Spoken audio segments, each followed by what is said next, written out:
All right, I've got about 7:35 in hand. So, fiscal 2021 work session for the budget, Ms. Shepherd. All right, so we have been working very hard on presenting a budget or a preliminary budget to you, for you to consider and offer feedback. But it's been a long-standing understanding that our employees are our most valuable resource. And what you're gonna see in front of you shows that. And also our commitment to the goal that all schools are accredited. So this is a preliminary budget that addresses both our employees who have direct contact with our students, which includes teachers, instructional assistants, and school nurses. If we are able to move forward with what you see proposed in front of you, then we will have completed phase 2 and phase 3 of the teacher salary scale, which is phenomenal. I'm very excited to say that. And then we will also be able to fully implement the instructional assistant scale and the nurses scale. We still have other scales that we'll need to work on, but those will have been completed. And if you'll remember, last year we were able to do the bus driver scale. So this will have 4 of the scales that were substantially below market being addressed and will be competitive with our neighbor, Frederick County. So in most of those scales. But it can't go without saying that we need to thank the Board of Supervisors for their commitment to us last year with the increase that we were able to do phase 1 of the teacher scale. And so we want to, thank them for that. And let's see. So you have the salaries, you have the information in front of you, and I'm going to go ahead and let Rob kind of discuss the first part of it, if he's willing. I'll give it my best. Last meeting at our work session, I shared with you some information on the revenue side of the budget, and that was taking what the governor had proposed in his budget and what that would mean for us as far as state revenue, and we looked at our membership and what we thought it would be and how that would have an effect on it. So we looked at, if you start at the top of the page there, what we carried forward from that meeting was total revenue, and now this does not include any change in the county appropriation, and quite honestly no change in federal money, but federal money, as I mentioned then, is sort of what you call in and out money. There has to be an offsetting expense. It's a reimbursement. So if we get more federal revenue, we got to bump up our expenditures by the same amount to be able to get that reimbursement. So it's a sort of a budget neutral thing. So we, at that point, looked to have $61,590,596. Coming down the sheet there, if you look at our current budget and just take the positions that are approved now and the folks that are in those positions, as well as any positions that may have been vacant when we took this snapshot in time, our total budget for salaries and benefits, level funded, for next year would be the $48,888,717. Doing the same thing for the non-labor part of the budget, that's $9,744,228, which gives a total required expenditures, just to level fund and do exactly what we're doing now next year, of $58,632,945. When you compare that to the projected amount of revenue that we may and we hope to have available, that means that you have $2,957,651 to work with on what we'll call new initiatives or other cost increases that we need to absorb. That is the first time in quite a few years that we've had that large of a positive number when comparing revenue, projected revenue to expenditures. So that's part of why Ms. Shepherd is excited about what we're hoping to be able to do with our salaries and for our people. So the first item, the additions to the existing budget, with salaries being 80% of our budget, and as mentioned, our our people are our most valuable resource, and we looked at, as she mentioned, fully implementing the teacher salary scale, the cost of doing that, phase 2 or phase 3 of the teacher salary scale, the instructional assistant scale, doing the same thing to it, and the nurses scale. And then for all the other employees, there would be a 1% cost of living allowance, COLA, added to the existing salary scales for those folks, and all of them would receive a step increase. And what that means is that over the last 2 years, or 3 years rather, all employees would have received 2 step increases, because the first year we did the steps, we could only give half of it 2 years ago, or rather 1 year ago. So this year, we were able to give the other half of the step to those that were eligible, plus a step to those that became eligible.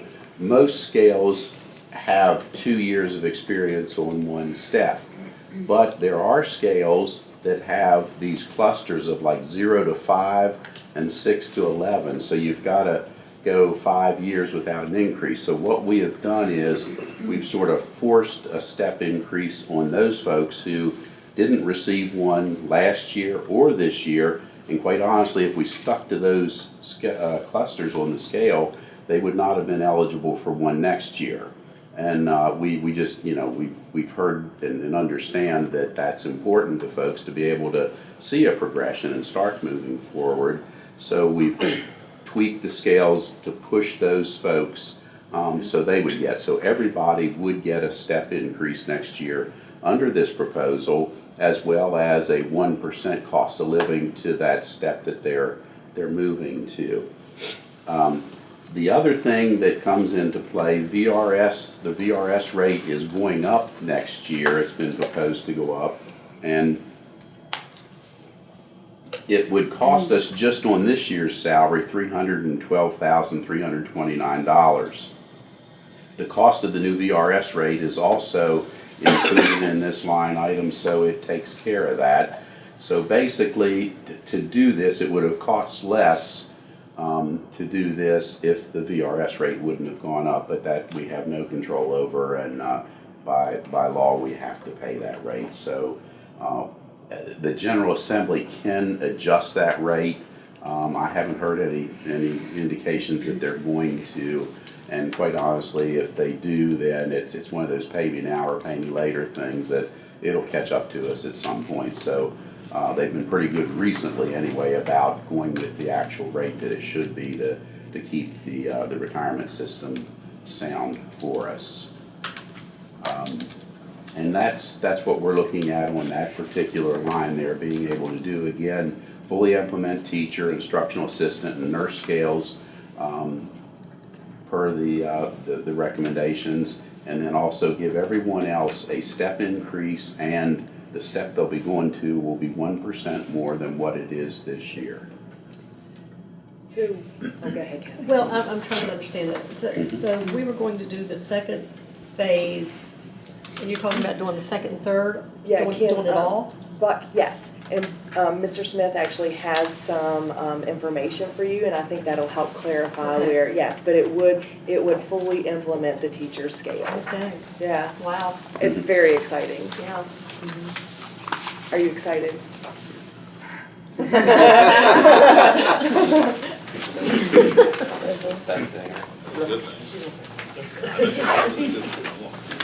I'll let you all receive the scales before I get started. As far as in depth on anything, there'll be 3 scales here that we'll go over.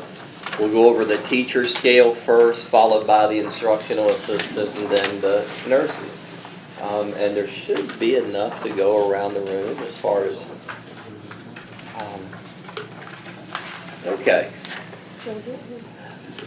Just to kind of refresh ourselves when we talk about the phases that we were looking at going through, we identified through our compensation classification study from a year or 2 ago to look at our scales to get an outside third-party organization to look and to come up with a plan of how to attack our scales to make them more competitive.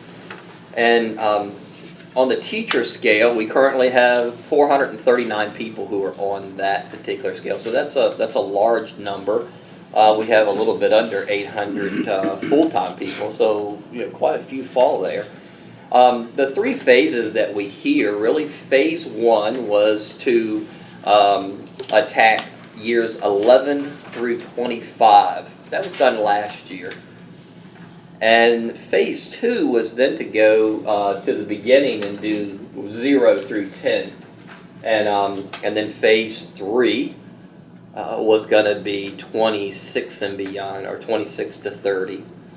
But with, as Ms. Shepherd said earlier, we have an opportunity here to do the other two phases, phase two and phase three, at the same time, as well as address the other instructional part of the classroom, the instructional assistants as well. So the first scale that you have here is the proposed teacher scale.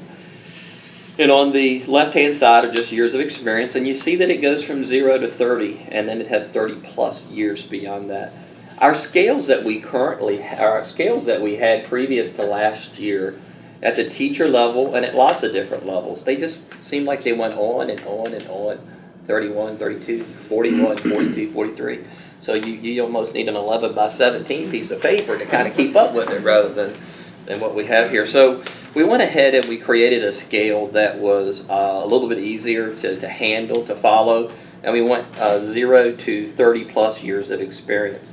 Now in the second column on that teacher scale, it identifies what we currently are now as far as our salaries.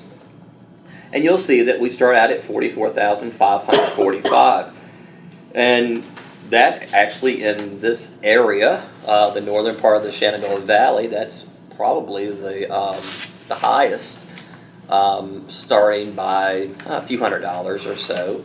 Now when I say that, I'm not considering those counties to the east of us and those type of things. Frederick is a county that we have quite a few of our teachers. They live there. They live here. They live in Charlotte. But my point is, there's quite a few living there. So that's who we lose a lot of our people to be perfectly honest to you.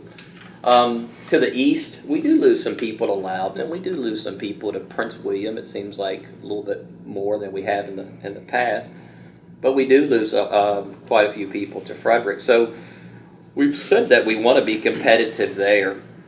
So the fourth column there actually says proposed, and that would be the proposed salary schedule that we would be presenting here tonight. You can see that we started with a salary of $45,000. And there's nothing too magical about that number that we came up with, other than the fact that we just wanted something that just is just a whole lot clearer, easier. Mathematically, it kind of works. That we're just going to start with, especially when we're out with new hires and those type of things. It's much easier to say 45,000, and it's much easier for them to compute in their head than saying 44,545. And then when you add a master's onto that, our master's is $2,205. Then when you're out recruiting, and it's something to start with. It's less than 500 up, but it gives us an opportunity to have a very competitive starting salary in the northern part of the Shenandoah Valley. Now, each step or each year of experience represents a step as well. And one thing that we've had, for a long period of time, is that the amount of money in between steps were never consistent. It was very difficult to kind of figure out what would be the difference that I'm going to be making in year 8 to 9 as compared to 1 to 2 and those type of things. There really wasn't so much a method behind that madness as it was just as you have funds available, you kind of start to throw it at that over the years so it gets the scale out of whack, per se. So with the $45,000 as a start, we basically said that we're going to figure a percentage that's going to go between each of those steps, so that when we give a 1% or a 2% each year, we know the percentage they're automatically going to get, plus the percentage that we're going to be giving them by having that step.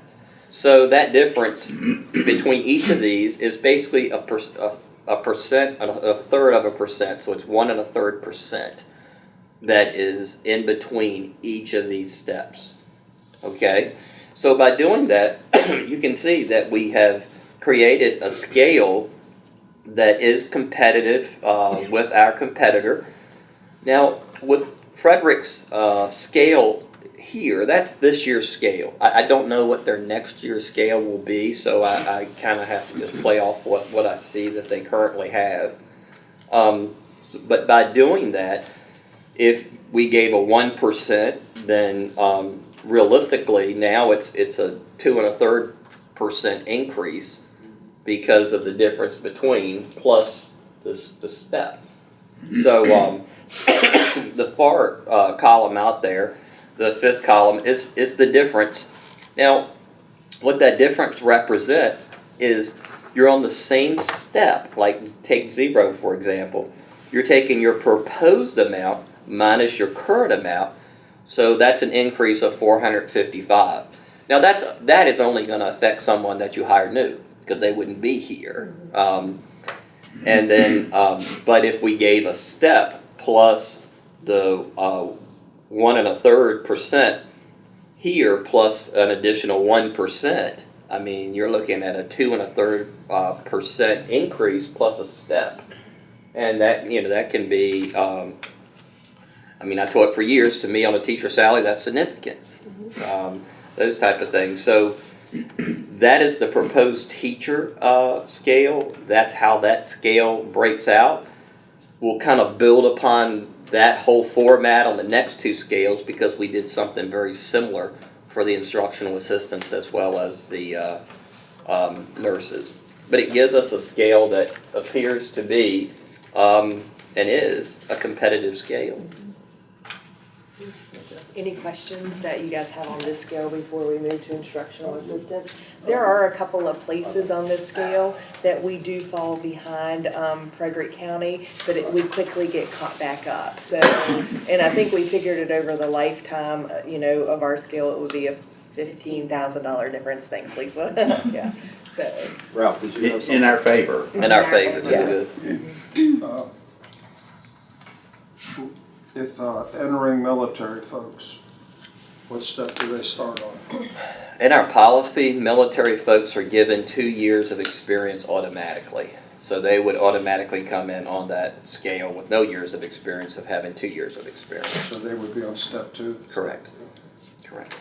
This does not include the masters or masters plus 30 or doctorate and so forth. Okay. All right. Moving on to instructional assistants. Another large group that we have are instructional assistants, and I want to say there's roughly about 119, 116, somewhere through there, of instructional assistants throughout our divisions. And we all know that they have a huge impact upon what goes on in the classroom and between classes and those type of things. And really their job, honestly, is very difficult. It can be very difficult in a lot of the different settings and very challenging. And our scale was probably just as challenging to them because, as you can see off the years of experience there on the left, look at our current scale where Mr. Ballantyne had mentioned earlier of how we were sort of stuck in years of experience. So from 0 to 5 is the same amount, and then you go all the way from 6 down to 12 before you really start to see anything. And then honestly, by then, you lost a lot of people. I mean, it's just they have the skills and the talents to do this, and they can find work that's going to pay more. So we want to be able to reward them more. And so we've created a scale. We've used Frederick once again as someone that we compete against. Now, realistically, the majority of our instructional assistants live mainly here in Warren.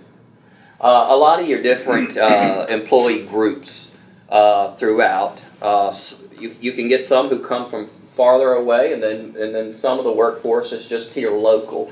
And instructional assistants pretty much just local guys and gals in this position. Frederick stops at 27, so that's why I stopped there. But I took hours down to 30. Now the 15,750, once again, wasn't magical other than the fact that it does exceed Frederick's start, and it's a number to start with. And then we did the same process as I mentioned earlier. We went down and set a percentage in between, 1 1/3% down through.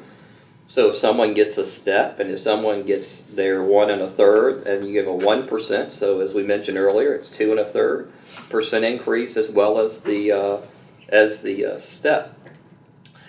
You'll notice too that when it goes to 30 plus, you may say, well, do we have people who have beyond those years on any of these scales? And of course we do. So our idea there is what we've done with the teacher scale last year, is that anyone who's beyond the 30 plus either will get the highest step here, 30, if that exceeds what they currently make, or they get 3% on top of what they currently make, whichever one is greater.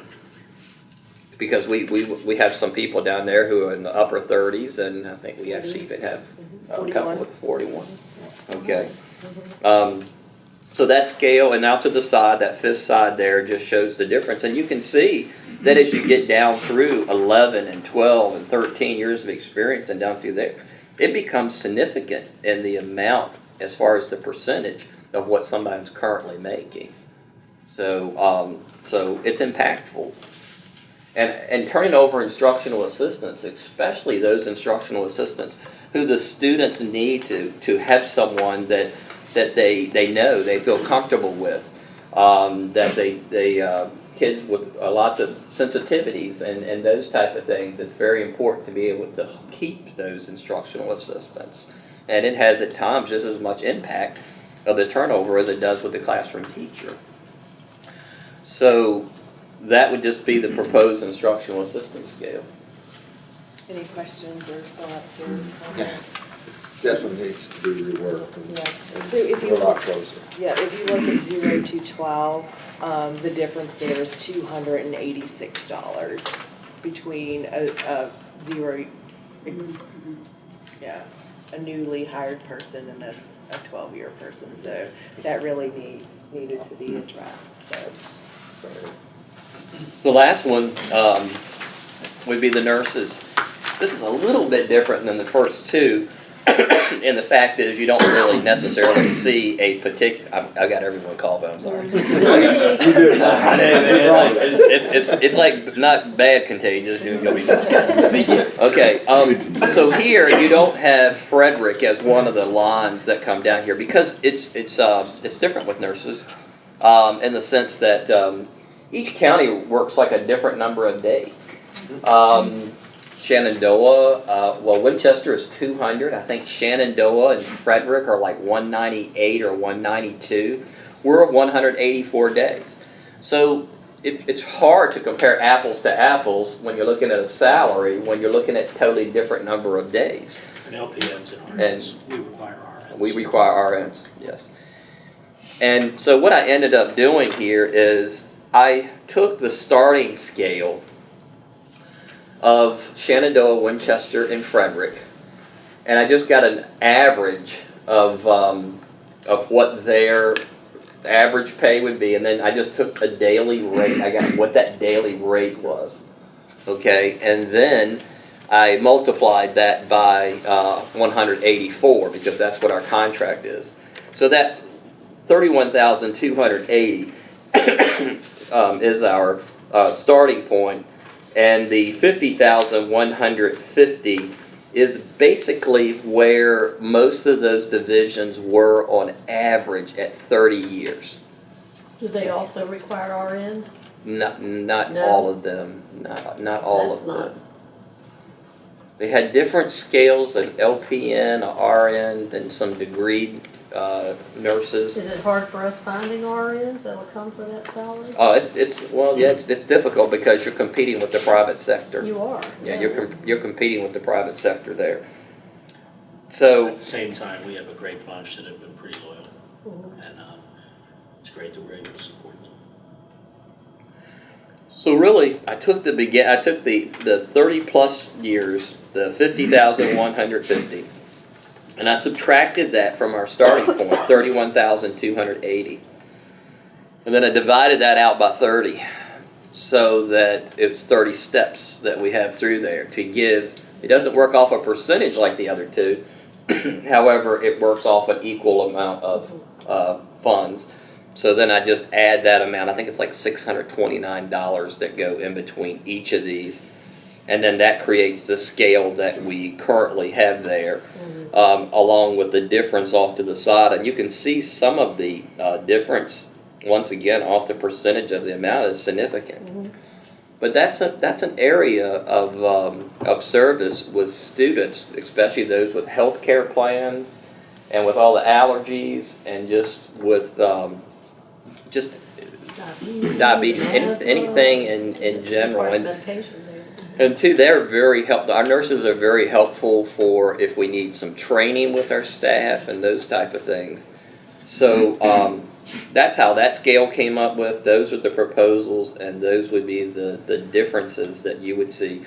We have 9 nurses throughout our division, 1 at each school. Any questions that you may have for me? Your years of experience for nursing is years of experience as a nurse? Is that Correct. what we utilize? Yes.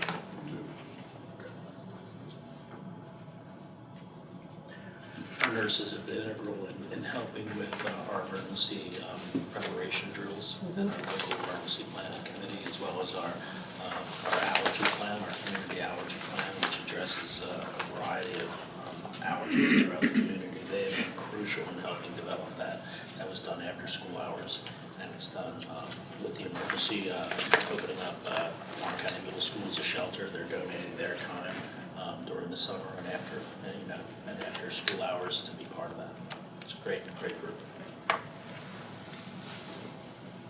How are we doing so far this year with flus and colds and attendance because of actual sicknesses? We're struggling. And some schools are particularly worse than others. So I know Rusty Jeffries Elementary School was one that had quite a few confirmed cases of flu. So they're probably the highest. We're just getting into the middle of it. The nut allergy postings on some of the school doors I saw. I guess the nurses are involved in that. Absolutely. Each student with an allergy has a healthcare plan, diabetes action plan, maybe a seizure action plan, or whatever their needs are. And the nurses are they're the lead in each of those plans and working with building administrators to do that. Other integral parts of supporting them is food service, as well as our custodial people, the cleaning and the preparation and the care that the food service people do to make sure that there are nut-free tables. And okay, nut-free tables first lunch means nut-free table every lunch. and so the cleaning and the preparation, and it just really does take everyone to do that. So the nurses are a part of that, but they're an equal partner to food service and our custodial people who really do a nice job of cleaning, because sometimes it's just a little smear. Sure. And it could be deadly. But the nurses were great in helping develop that. They did most of that development of our allergy plan. It's posted on our website and included parents and other concerned citizens, medical people. And even our Sodexo has partnered in that with the point of sale. The individuals can be loaded that this child has a peanut allergy or soy allergy or whatever, and so if something goes across the screen, it can tell them, this shouldn't have this. organization on that. Yeah, as well as, getting the EpiPens. We have EpiPens that are every school based on child's weight. Some schools need both the child and the older students, and we send EpiPens on all field trips. We have them at the athletic events and all those kinds of things.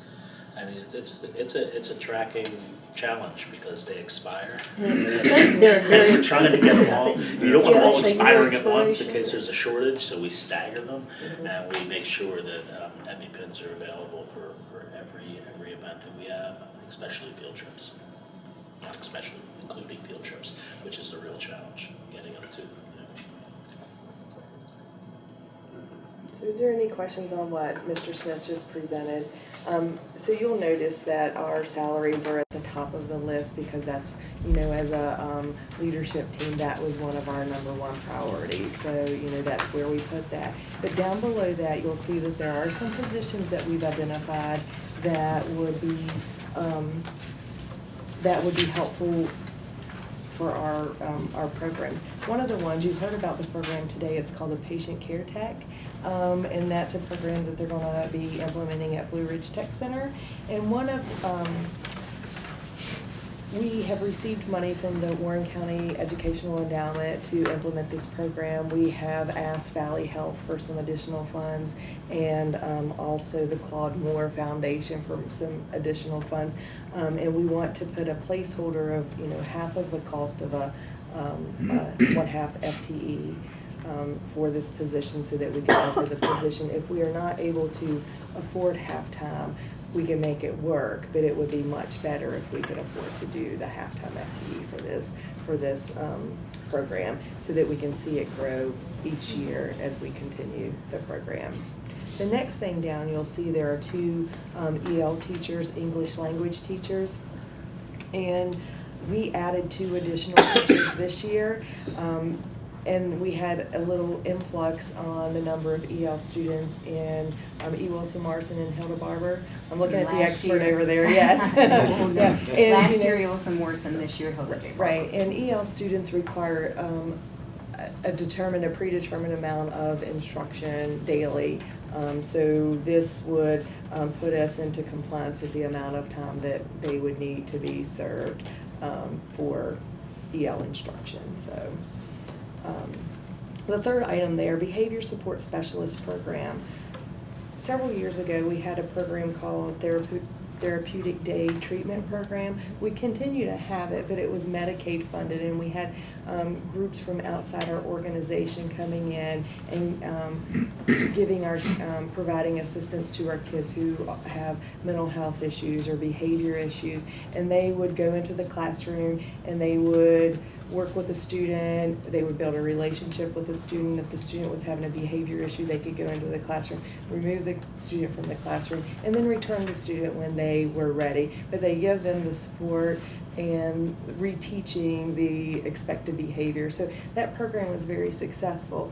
Well, Medicaid has stopped funding the program as much as they had previously. So we are finding ourselves with some additional behavior support needs. So we would actually like to have our own behavior support specialist program, and that would be the cost of that program. And I believe that would include one 12-month employee and then 4 support coaches at the cost of $231,833. And all of these numbers that you're seeing here include benefits. Yes, they do. Yeah, so That's a total of 5 people, right? yeah, that would be a total of 5 people. Clinician and 4 coaches. And this would cover how many schools? 2 schools. 2 We schools to target 2 begin with. schools, have a clinician to ultimately support those schools. So as we grow, if we double the program, it wouldn't include the majority of the cost of the clinicians. And we can look at spreading the clinicians' duties as well as the coaches out to more schools. But we wanted to target 2 specific schools. It's a pilot program to see how it would work, and and then we could move forward with it if it was something we were able to do. But we have noticed an increase in behaviors in our classrooms. For example, one of our middle schools used to have 5 TDT counselors at their at the height. They currently have 1 person for 2 hours a day. What degree do they have? sorry? What degree? They're called qualified mental health professionals. That's changed over the years. Initially, when CDT started, and we piloted it in 2004 at Ressie Jeffries, and Principal Rudisill. The qualifications were a high school diploma and with specific training by those third-party vendors, Family Preservation and National Counseling Group, who we use. That's changed as Medicaid began to fund it more. The criteria for supporting those children increased, and then it was a 4-year degree, and working 2 years of experience in working in the human services field with children. That is the current requirement for what's called a qualified mental health professional. Now, is that both for the support coaches and the No, that's for the current Medicaid-funded TDT workers. Okay. As far as our program is concerned, as you know, our teachers are a very, very valuable commodity and expertise in our division. But I tell you what, our instructional assistants go toe-to-toe with any of them.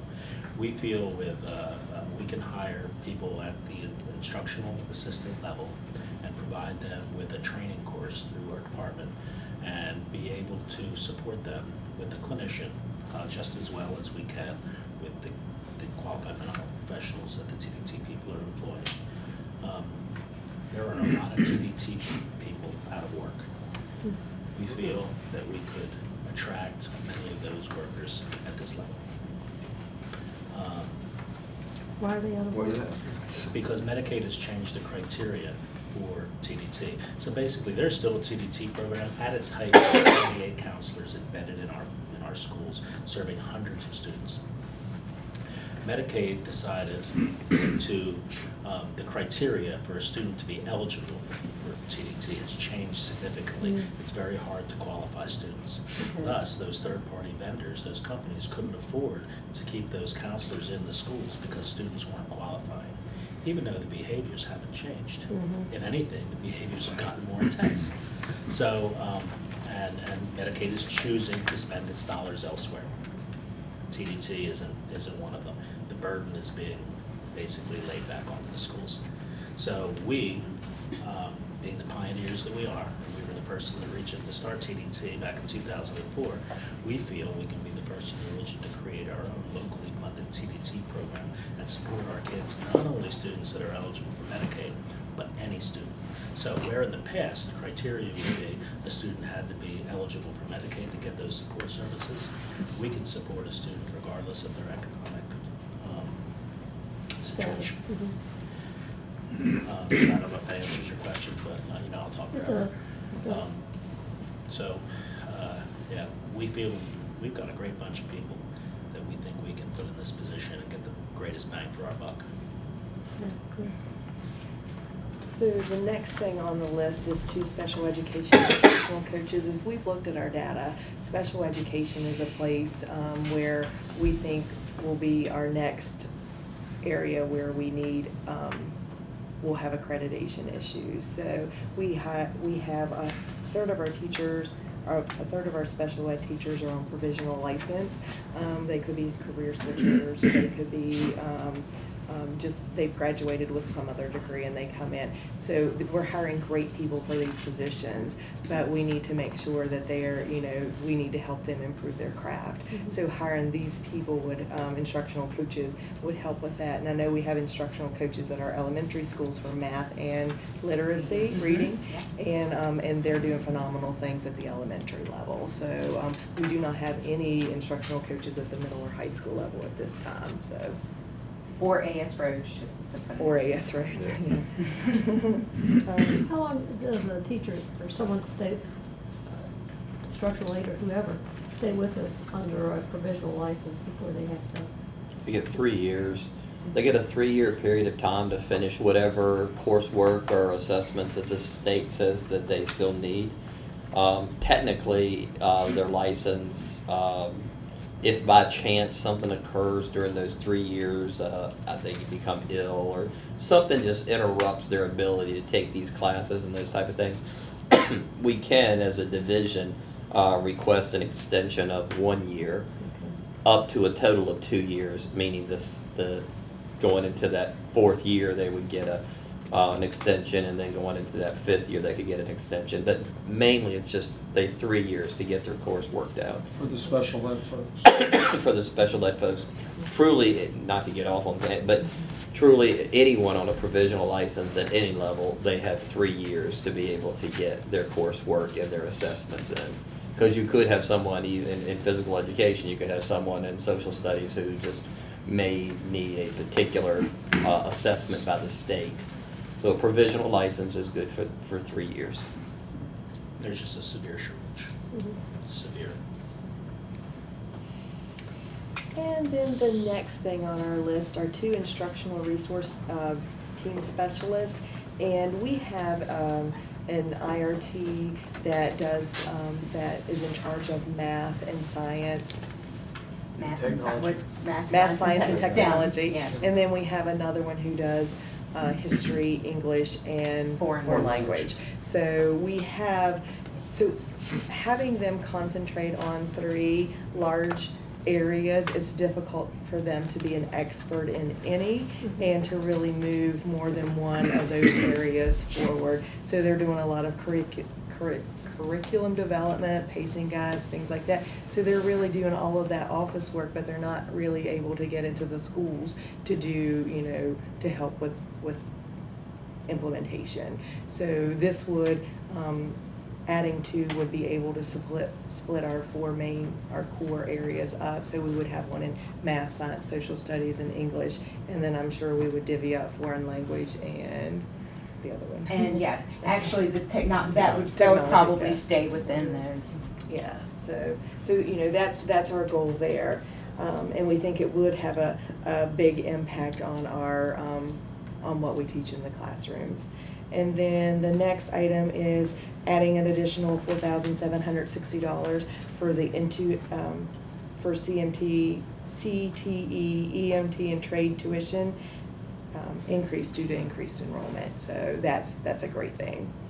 And then we have the buses and the textbooks on there as well, because we do understand that we need to replace buses, and we do need to put some funds towards textbooks. Those are 2 areas over the last many years that we have neglected because money just hasn't been available. So, and we are feeling that in textbooks. And if you'll remember, we have been talking about textbooks and buses through, I think we're interested in, maybe we have increased enrollment this year, so maybe we can put away some of that money from the increased enrollment, either towards textbooks and some towards a bus, or something like that. And then if we have any carryover funds from the 2019-20 18-19 fiscal year, then our goal there is to hopefully complete the AS Roads project and then put some money towards textbooks and buses as well. So we do have a plan to increase our instructional supplies and supports there, but that's where we're at. So so if you look at, you know, what the total additions are, and you look, there's a negative number there. It's in red of $865,476. This is just a preliminary budget. We have, and we're asking for feedback and guidance, but we do not know what the impact of the final state budget is going to be at this time. We're hoping that we'll get additional money from the state, but we won't know until March. Yeah, it'd be late February, Mhm. late this month. And you don't know if At there's going to best. be health insurance change. And we don't have Yes, health and that's insurance. the, you know, that's the big question there. So if there's going to be any health insurance. And, you know, we do know, we presented 3 budgets, 3 salary scales that we want to focus on this year. And we understand that there are additional salary scales that we need to work on. And we will do that as money becomes available. But I think, you know, this gets us a great start in making things right that have kind of lingered over a few years. So be happy to have conversations or talk about any of the positions, or listen to feedback or guidance on anything that we've proposed. I like that you're looking at the 3rd phase of the salary this year. because I'm very it's way the end excited of the about year. that. Because I had talked to some teachers who've been with us for 30 years, and they were sort of disappointed that they were having to wait even longer.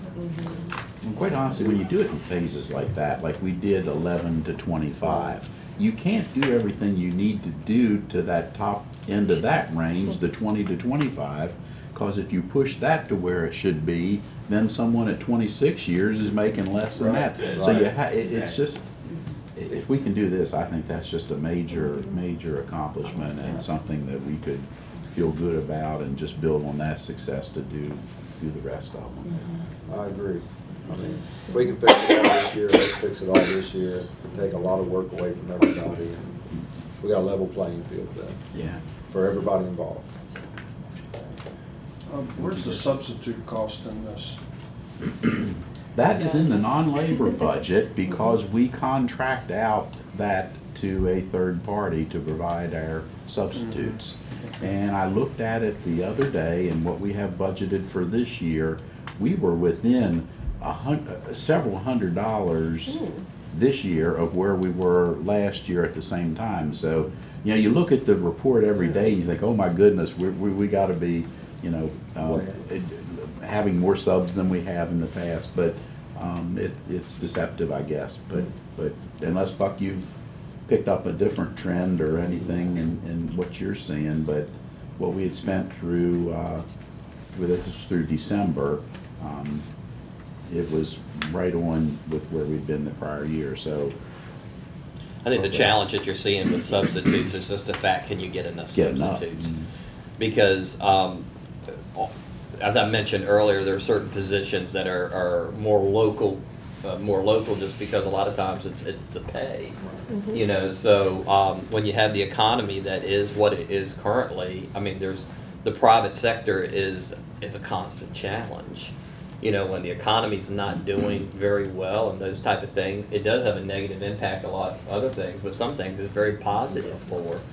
And that's a lot of times for those positions such as substitutes. So that's really the challenge that we're having now with substitutes, is just be able to have enough subs in order to cover. That was a concern at the meeting in Williamsburg. Yes.